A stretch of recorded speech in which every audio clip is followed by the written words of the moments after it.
एक दफ़ा फिर आपको खुशामदीद कहेंगे और ब्रेक पे जाने से पहले गुफ्तगू का सिलसिला जारी था। बात हो रही थी खबरों के हवाले से, खबरें आपके साथ शेयर कर रहे थे, वो सिलसिला भी जारी रहेगा, साथ साथ कुकिंग भी चलती रहेगी। और स्टूडियोज़ में हमारे साथ हमारे मेहमान भी जो है वो यहाँ पर तशरीफ़ ला चुके हैं, उनको भी वेलकम करेंगे। जनाब शौकत जिलानी साहब चेयरमैन हैं voice of business community Pakistan, उनको वेलकम करेंगे। और इसके साथ साथ इस वक्त जैसे आपसे कुछ देर पहले बजट के हवाले से बात हो रही थी, एक्सपेक्टेशंस पे बात कर रहे थे, अब उनके साथ डिस्कस करेंगे। शौकत साहब thank you so very much, बहुत शुक्रिया प्रोग्राम में वक्त देने के लिए। बहुत शुक्रिया यासिर साहब आपका। शौकत साहब, अभी हम कुछ देर पहले ये बात कर रहे थे कि एक्सपेक्टेशंस बहुत ज़्यादा होती हैं मगर उस तरह का बजट नहीं बना पाते, और वो मुमकिन भी नहीं है, जाहिर है, क्योंकि जब IMF के प्लान में आप होंगे तो वो आपको मॉनेटरी टाइटनिंग की तरफ लेकर जाएंगे। आपको फ्रीली काम आप नहीं कर सकते, आपके पास ब्रीदिंग स्पेस नहीं है। ऐसी सूरत में क्या किया जाए कि आवाम को रिलीफ भी दिया जाए, या और कुछ ना हो सके तो आप इन्फ्लेशन को कर्टेल कर सकें? क्या आपको लगता है ये मुमकिन हो पाएगा? प्लीज़ आप बताइए। देखिए, बिस्मिल्लाहिर्रहमानिर्रहीम। सबसे पहले मैं आपको ये बात कहूँगा कि हम IMF के चुंगल में क्यों गए, इसकी बहुत से वजूहात हैं। सबसे पहले आप देखें, यहाँ पर जो अब IMF की जो डिक्टेशन है वो हमारे लिए ग्राउंड पे काम हम कर सकते हैं या नहीं कर सकते, पहले इसके बारे में आप फैसला करें। देखिए, अब इन्होंने ये टारगेट दिया है अपना टैक्सेस का, वो 17 बिलियन का है, जो पहले से तकरीबन 13% ज़्यादा है। अब आप ये बताइए कि महंगाई का इतना शदीद इम्पैक्ट और इतना बड़ा एक बोझ आने वाला है, और है इस टाइम पर इन्फ्लेशन रेट बढ़ा हुआ है, इंटरेस्ट रेट का अभी बहुत अभी 1% और बढ़ा है, और अभी आगे भी थोड़ा सा है, और महंगाई चारों तरफ से मुंह खोले बैठी है। और अभी तनख्वाहें कोई इतनी खास नहीं बढ़ी, दफ़ा सुना है बजट में थोड़ा सा फर्क आएगा। तो इस सेक्टर, अब इसके बाद अगर आप ये इतना बड़ा 17,000 का जो बिलियन का है, आप कैसे मज़ीद टैक्स का बोझ डालकर आवाम को आप मतलब क्या करना चाह रहे हैं, आवाम से किस तरह का जूस निकालना चाह रहे हैं, किस तरीके से आप, तो हमें ये चाहिए कि ये इस तरह की इस अपनी पॉलिसी पर थोड़ा सा नज़रसानी करें।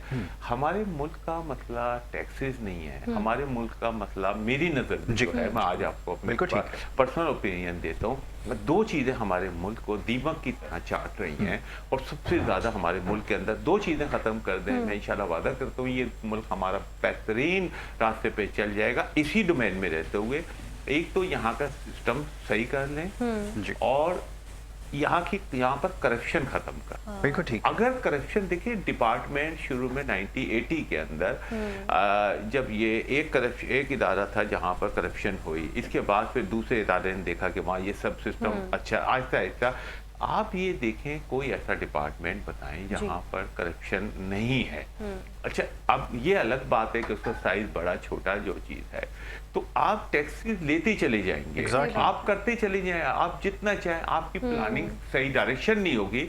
देखिए, कान अगर आप ऐसे पकड़े इधर से कहीं से भी कान आप पकड़ सकते हैं, लेकिन सही डायरेक्शन ये है कि आप इजीली यहाँ से पकड़े। तो आप जो पैसा जिसकी मद में ले रहे हैं, जिस टाइम पे आप ले कर रहे हैं, वो तमाम चीज़ें आपके मैच होना चाहिए कि वो आप उस प्रोजेक्ट के लिए उस प्रोजेक्ट को उसी टाइम में क्लियर कर देंगे। जैसे अगर आपने मिसाल तौर पे 2 करोड़ के लिए वो प्रोजेक्ट लिया है, तो वो 2 करोड़ में उस टाइम पर हो जाएगा। अगर आपने उसको थोड़ा सा और लेंथी कर दिया तो वो 2 से फिर वो 6 से 12 से वो फिर आगे बढ़ता चला जाएगा। अच्छा, कहीं से भी हमें आप देखें रिलीफ नहीं मिल रहा है।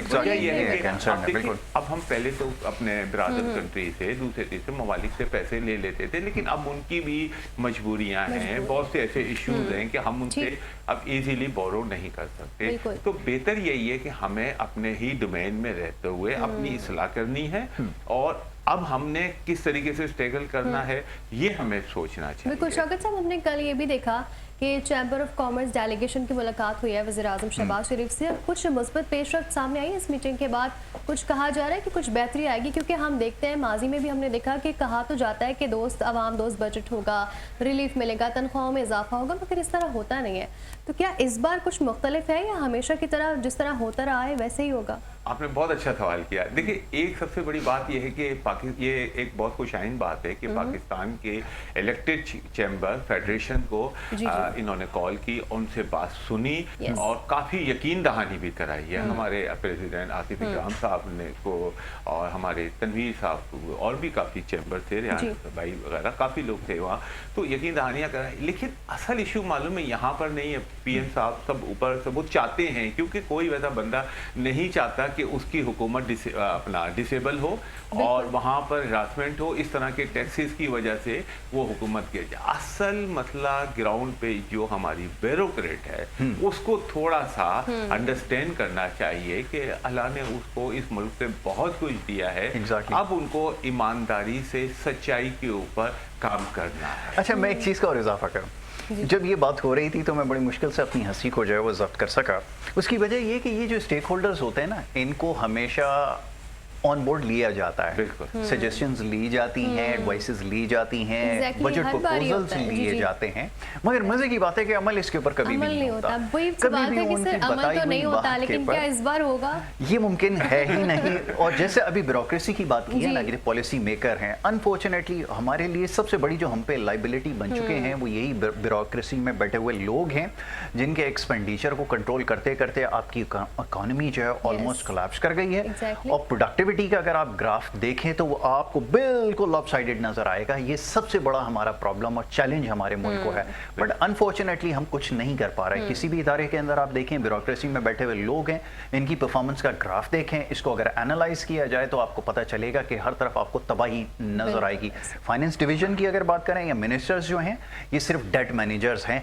इससे ज़्यादा मुझे और कुछ नज़र नहीं आते कि ये फाइनेंशियल प्लानिंग क्या होती है, फिस्कल बैलेंस कैसे क्रिएट किया जाता है। और एक जो हम हमेशा से कहते हैं कि जो एक इकोनॉमिक प्रॉस्पेरिटी है वो कैसे लेकर आए, वो एजेंडे में ही हमारे शामिल नहीं है। हमारे तो अफेयर्स ही डे टू डे बेसिस के ऊपर चलाए जा रहे हैं।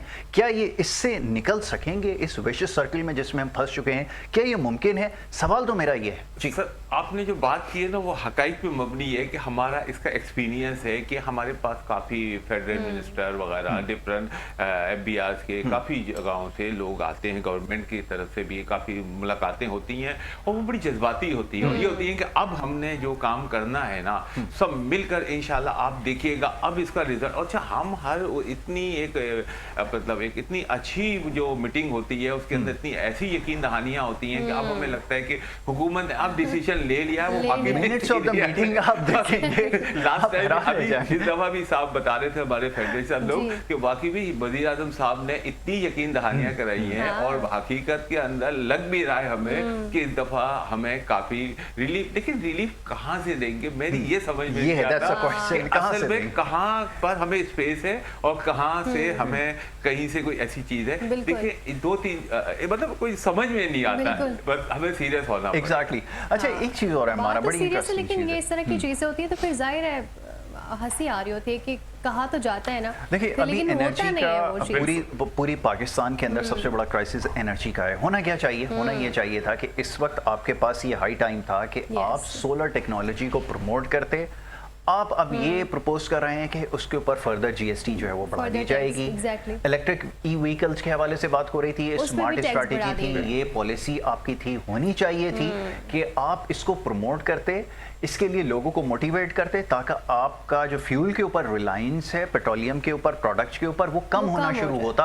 आपने उसको भी फर्दर जो टैक्सेशन के अंदर आप लेकर आ गए। सबसे बड़ा ये कौन सी स्ट्रैटेजी है? सबसे बड़ा अमाउंट हमारा ये इसके ऑयल के ऊपर जाता है। आपको मालूम है कि हमें अदर सोर्सेज के ऊपर काम करना चाहिए। अच्छा, मुझे बड़ा एक अजीब सा फील होता है, आप भी शायद इस बात पे भी मजाक हंसेंगे कि देखिए हमारे यहाँ कैपेसिटी चार्जेस IP की सबसे महंगी तरीन हम इलेक्ट्रिसिटी परचेज कर रहे हैं और हमारे पास सोलर सिस्टम भी है, इसके बावजूद हाइड्रल भी है। हमने मतलब इतने विंडोज खोल लिए हैं कि अब समझ में नहीं आता कि तमाम विंडो खोलने के बाद हम किससे लें, किससे क्या करें, क्या करें। बिल्कुल अच्छा, दूसरी बात, इसके बाद ये लोड शेडिंग, जब कैपेसिटी हम चार्जेस दे रहे हैं सबको, फिर लोड शेडिंग का क्या है? यानी कि वो बिजली जो अभी Exactly. कंज्यूम नहीं हुई है, जो प्रोड्यूस नहीं हुई है, उसके पैसे आप ऑलरेडी पे कर चुके हैं, उसके बावजूद लोड शेडिंग, यानी कि इस वक्त जिस एरा में हम हैं पूरी दुनिया में, कहीं इसका अगर आप तस्करा करें तो शायद उनके पास इसका जवाब नहीं होगा, या कहीं पर ये डिस्कस नहीं हो रहा होगा कि लोड शेडिंग क्या चीज़ है, मगर स्टिल हम इससे जो है वो स्ट्रगल कर रहे हैं और हमारी कोई प्लानिंग नहीं है कि हम हाइडल एनर्जी के ऊपर बिल्कुल फोकस बेसिक से करते हम मुझे सोलर लगता है एनर्जी के महरूम ऊपर। है, चाहे वो गैस की बात करें, गैस नहीं आती,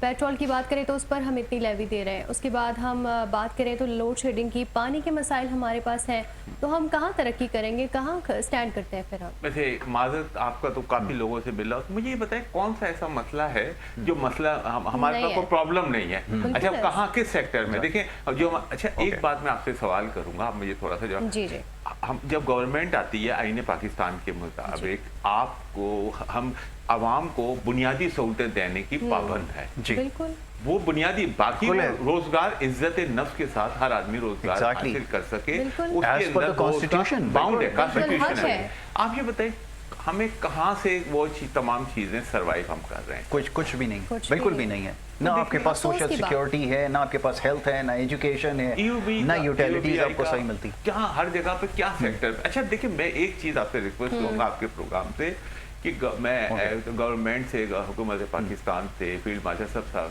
सबसे कि आप है ना टैक्स रेट नहीं बढ़ाएं, tax volume Volume- tax net बढ़ा नेट पर। एग्जैक्टली, टैक्स रेट ना बढ़ाएं, टैक्स बेस को स्ट्रॉन्ग करें, बेस आपकी स्ट्रॉन्ग हो जाएगी, बढ़ा दें। बड़े expand बड़े करें। ट्रेडर्स को आप बेशक उनसे आप लें, लें। और जहां पर से ये जो आपको माल आ रहा है टोटल, वहां से सारी चीजें करें। अच्छा, Exactly. एक बात है, अगर आप एक इनवाइस जनरेट कर देते हैं अपर सतह पर, आपसे हम बाउंड मजबूर हैं कि आपसे माल लेंगे तो आपको इनवाइस लेनी पड़ेगी, वरना हम ट्रेड नहीं कर सके। ये तो condition वहां आपके से पास होनी एक चाहिए। आप सिस्टम के अंदर लेकर आए। आप अगर वहां पर लो छोड़ते हैं तो वो बेचारा छोटा ताज है, Exactly. उसने तो ट्रेडिंग करनी है 1-2%, 4%, 5-10%, उस पर प्रेशराइज न करें, उसको फर्स्ट टाइम इसको रिलीफ दें ताकि वो आपके दायरे कार में आ जाए, फिर आहिस्ते आहिस्ते उसको फिर भी आप ना प्रेशराइज ना करें। एग्जैक्टली, ठीक है? ठीक है शौकत साहब, गुफ्तगू जारी रखते हैं।